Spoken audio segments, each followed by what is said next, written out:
Nana Shastra Vicharanaika Nipana Sadharma Samstapako Lokanamittakarino Tribhuvane Manya Saranyakaro Radha Krishna Padaravinda Bhajana Nante Namataliko Vande Rupa Sanatana Raghuyako Sri Jiva Gopalako. I offer my respectful obeisances unto the 6 Goswamis, namely Sri Rupa Goswami, Sri Sanatana Goswami, Sri Raghunath Bhatt Goswami, Sri Raghunath Das Goswami, Sri Jiva Goswami, Sri Gopal Bhatt Goswami, who are very expert in scrutinizingly studying all the revealed scriptures, the aim of establishing eternal religious principles for the benefit of all human beings. Thus they're honored all over the 3 worlds, and are worth taking shelter of because they're absorbed in the mood of the gopis and are engaged in transcendental loving service of Radha and Kṛṣṇa.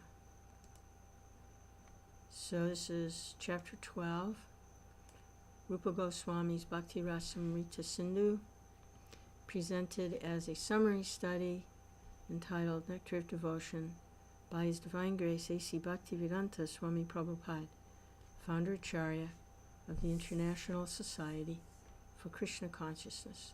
So this is chapter 12, Revealed Scriptures. According to Srila Rupa Goswami, any book which gives enlightenment in the matter of advancing devotional service is considered to be revealed scriptures. Srila Madhva Acharya has also defined revealed scriptures as referring to books such as Ramayana, Mahabharata, Puranas, Upanishads, Vedanta, and any other literature which is written in pursuance of such revealed scriptures. In the Skanda Purana there is the statement, a person who is constantly engaged in reading literature enunciating the cultivation of Vaishnava devotional service is always glorious in human society. And certainly Lord Kṛṣṇa becomes pleased with him. A person who very carefully keeps literature at home and offers respectful obeisances to it becomes freed from all sinful reactions and immediately becomes worshipable by demigods. It's also said to Narada Muni, my dear Narada, a person who writes Vaishnava literature and keeps such literature at home has Lord Narayan always residing in his house. In Srimad Bhagavatam 12th canto, it is said, Srimad Bhagavatam is the essence of all Vedanta philosophy. Any person who has become attached in some way or other to the reading of Srimad Bhagavatam cannot have any taste for reading any other literature. In other words, a person who has relished transcendental bliss of Srimad Bhagavatam cannot be satisfied with mundane writings. In the Varaha Purana, there's a statement praising the residential quarters of Mathura. Lord Varaha tells the men of earth, any person who becomes attracted to places other than Mathura will certainly be captivated by the illusory energy. In the Brahmanda Purana, it is said that all results of traveling on all the pilgrimages within the 3 worlds can be achieved simply by touching the holy land of Mathura. In many Shastra scriptures, it is said that simply by hearing, remembering, glorifying, desiring, seeing, or touching the land of Mathura, one can achieve all desires.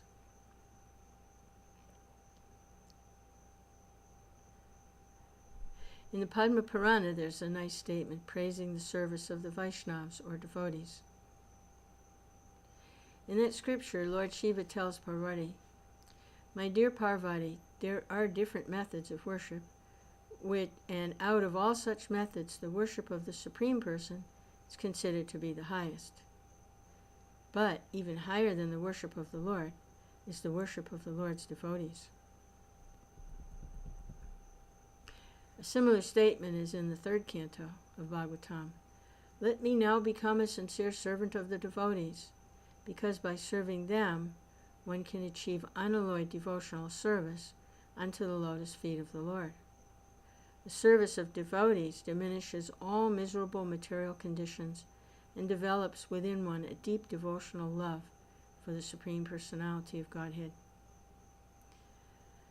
In the Skanda Purana, there's a similar statement. Persons whose bodies are marked with tilak, symbolizing conch shell, wheel, club, and lotus, and who keep the leaves of tulsi on their heads, and whose bodies are always decorated with gopi chandan, even seen once, can help the seer to be relieved from all sinful activities. A similar statement is found in the 1st canto of Bhagavatam. There's no doubt about one's becoming freed from all reactions to sinful activities after visiting a devotee or touching his lotus feet or giving him a sitting place. Even by remembering the activities of such Vaishnavas, one becomes purified, along with his whole family, and what then can be said of rendering direct service to him? In the Adi Purana, there's the following statement by Lord Kṛṣṇa himself, addressed to Arjuna. My dear Partha, one who claims to be my devotee is not so. Only a person who claims to be the devotee of my devotee is actually my devotee. No one can approach the Supreme Personality of Godhead directly. One must approach him through his pure devotees. Therefore, in the system of Vaishnava activities, the first duty is to accept a devotee as spiritual master, and then to render service unto him. Sri Rupa Goswami affirms that all the quotations given in Bhakti-rasa Sindhu from different scriptures are accepted by great acharyas and devotees of the Lord. In the Padma Purana there's a statement that one should perform the ceremonies for the Lord according to one's financial position. Everyone should observe the different ceremonies and celebrations of the Lord by all means. One of the most important of the ceremonial functions is called Urjavrata. Urjavrata is observed in the month of Kartik, October and November, especially in Vrindavan. There's a special program for temple worship of the Lord in his Damodar form. Damodar refers to Kṛṣṇa being bound with rope by his mother Yasoda. It's said that just as Lord Damodar is very dear to his devotees, so the month known as Damodar or Kartik is also very dear to them. The execution of devotional service during Urjavrata in the month of Kartik is especially recommended to be performed at Mathura. The system is still followed by many devotees. They go to Mathura or Vrindavan and stay there during the month of Kartik, specifically to perform devotional service during this period. In the Padma Purana it is said, the Lord may offer liberation or material happiness to a devotee, but after some devotional service has been executed, particularly in Mathura during the month of Kartik, the devotees want only to attain pure devotional service unto the Lord. The purport is that the Lord does not award devotional service to ordinary persons who are not serious about it, but even such unserious persons who execute devotional service according to regulative principles during the month of Kartik and within the jurisdiction of Mathura in India are very easily awarded the Lord's personal service. In the Bhavishya Purana there's a statement about observing different ceremonies, celebrating the Lord's appearance, and other transcendental activities. It said, My Lord Janardana Kṛṣṇa, please let us know the date when your mother Devaki gave birth to you. If you kindly inform us about this, then we shall observe a great celebration on this date. O Killer of Keshi, we are souls 100% surrendered unto your lotus feet, and we wish only to please you with our ceremonies. This statement of Bhavishya Purana gives evidence that by observing different functions in relationship with the Lord, one is sure to become pleasing to the Lord. It is said in Adi Purana, a person who's constantly engaged in chanting the holy name, who feels transcendental pleasure, being engaged in devotional service, is certainly awarded the facilities of devotional service, and is never given just mukti or liberation. Mukti means liberation from material contamination. When liberated, one does not have to take birth again in the material world. Impersonalists desire to merge into the spiritual existence, to end their individual existence. But according to Srimad Bhagavatam, mukti is only the beginning of one's becoming situated in his normal condition.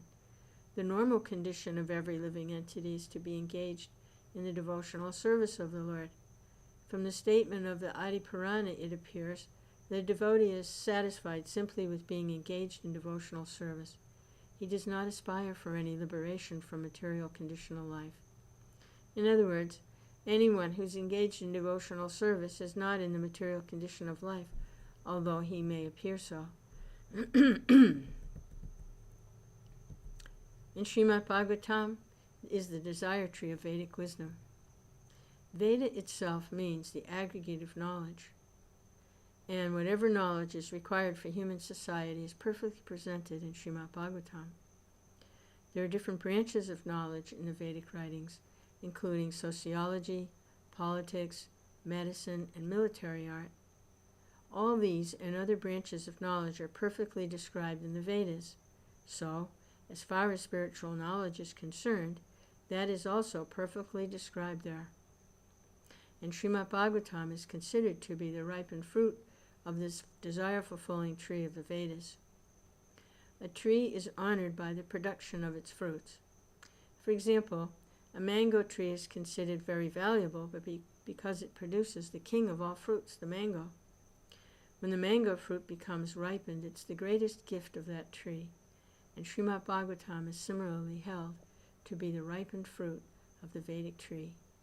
And as ripened fruit becomes more relishable when first touched by the beak of a parrot, or sukha, so Srimad Bhagavatam has become more relishable by being delivered through the transcendental mouth of Sukadeva Goswami.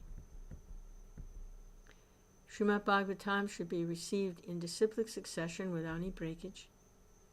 When a ripened fruit comes from the upper part of the tree onto the ground, by the process of being handed down from a higher branch to a lower branch, by persons in the tree, the fruit does not break. Srimad Bhagavatam, when received in parampara or disciplic succession, will likewise remain unbroken. It's stated in Bhagavad Gita that the disciplic succession, or parampara, is the way of receiving transcendental knowledge. Such knowledge must come down through disciplic succession, through authorized persons who know the real purpose of the Shastra. Sri Chaitanya Mahaprabhu recommended that one learn Srimad Bhagavatam from the mouth of the self-realized person called Bhagavatam. Bhagavata means in relationship with the personality of Godhead, Bhagavan. So the devotee is sometimes called Bhagavatam, and the book which is in relationship with devotional service to the Supreme Personality of Godhead is also called Bhagavatam. Sri Chaitanya Mahaprabhu recommended that in order to relish the real taste of Srimad Bhagavatam, one should take instruction from the person Bhagavatam. Srimad Bhagavatam is relishable even by a liberated person. It was admitted by Sukadeva Goswami that although he was liberated from within the very womb of his mother, it was only after relishing Srimad Bhagavatam that he became a great devotee. Thus, one who is desirous of advancing in Krishna consciousness should relish the purport of Srimad Bhagavatam through the discussions of authorized devotees. In the Srimad Bhagavatam second canto, Sukadeva Goswami admits that, although he was very much attracted by the impersonal Brahman, when he heard the transcendental pastimes of the Supreme Personality of Godhead from the mouth of his father Vyasadeva, he became more attracted to Srimad Bhagavatam.